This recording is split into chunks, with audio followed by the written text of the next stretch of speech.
So if you follow me on Instagram at Colorful Carl, you'll have seen some updates recently, and I put a little note to self out there from time to time. And that leads me to this next subject. There is a very thin line between 36-year-old badass and 36-year-old dumbass. Like, let me tell you.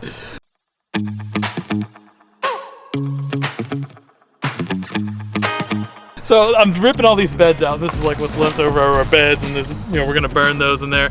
These are years old. These are just totally rotted out. But so I have one board, right? I'm like, all right, cool. And I'm ripping everything out, and I'm feeling good. I'm outside, and it's springtime. I got my shirt off, and I'm like, all right, cool. I'm getting some sun, getting some exercise. And I lay the board over this little thing right here on this side and this side.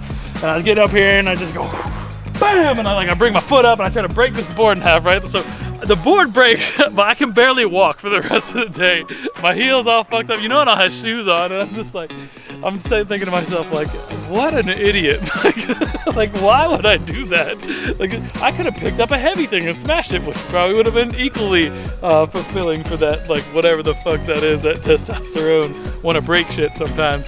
Oh, and then last week, I think I did a video 2 weeks ago, I hit the back of my head with a fucking axe and busted the head. Can you see that?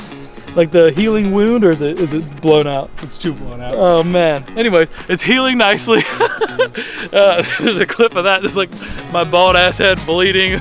My cousin David's like, how did you hit yourself in the head with an axe? I'm like, just going all in sometimes. Like, so anyway, the thin line is real. You have to balance, being complacent and saying, oh, I'm too old to do that, with like, push yourself, but maybe don't try to break a board with your foot. Like, there was no point in that. That wasn't helping anything. There was no, like, I'll do 50 loads of wheelbarrows of dirt and dump and move, and like, that makes sense. Exercise, building yourself up. Just like violently breaking something with your bare foot probably is just always dumbass, but it seemed cool for like the first 30 seconds up until I was limping around for 2 hours. Anyways, note to self, don't do dumb shit. Have a good day.